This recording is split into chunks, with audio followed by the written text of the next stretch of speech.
Un homme retire ses globes oculaires sous ses paupières. Il s'avère qu'il prétend être aveugle, mendie ouvertement devant un temple chaque jour, et ses revenus sont 300 fois supérieurs à ceux des autres. Des passants l'aident même à traverser la route. Il bénéficie aussi d'un logement gratuit offert par le gouvernement en tant que personne aveugle. De plus, grâce à son statut de pianiste, il se rend chez les gens pour jouer, car personne ne se méfie d'un aveugle. Il profite souvent de cette situation pour espionner l'intimité des femmes de maison. Mais il ignore encore que cette supercherie sera sa plus grande erreur. Ce jour-là, comme d'habitude, il est engagé pour jouer à l'anniversaire de l'épouse d'un riche homme. Mais lorsqu'il arrive, la femme refuse de le laisser entrer, prétendant qu'il s'est peut-être trompé d'horaire. L'homme, ayant déjà reçu un acompte conséquent, et avec une belle somme à récupérer après la prestation, c'est qu'il ne s'est pas trompé. Pendant qu'ils discutent, une voisine âgée est attirée par le bruit. Ne voulant pas attirer davantage l'attention, la femme finit par le laisser entrer. Après s'être assurée qu'il est vraiment aveugle, elle le laisse jouer du piano en toute confiance. Mais à peine commence-t-il à jouer, il est terrifié par ce qu'il voit. Dans le salon, un cadavre est étendu sur le sol. Il comprend enfin pourquoi la femme ne voulait pas qu'il entre. Mais il ne peut montrer sa panique et prétexte un besoin d'aller aux toilettes. En traversant le salon,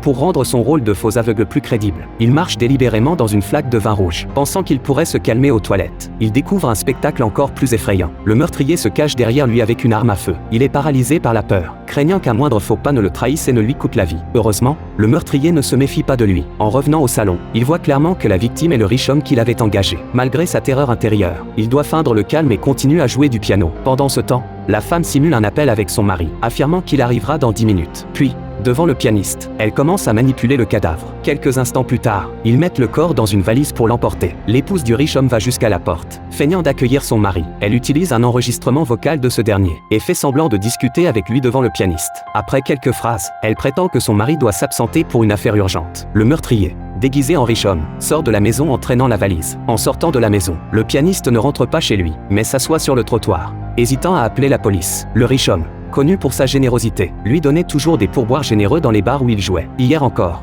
ils plaisantaient ensemble. Aujourd'hui, il a été tué par sa femme. Le pianiste décide finalement d'aller signaler le meurtre à la police. À son arrivée au poste, il informe les agents qu'il veut dénoncer un meurtre. Mais à peine a-t-il prononcé ces mots, il aperçoit l'homme qui se cachait dans les toilettes. En voyant son uniforme, il réalise avec effroi qu'il est le chef de la police. Le pianiste est totalement désemparé.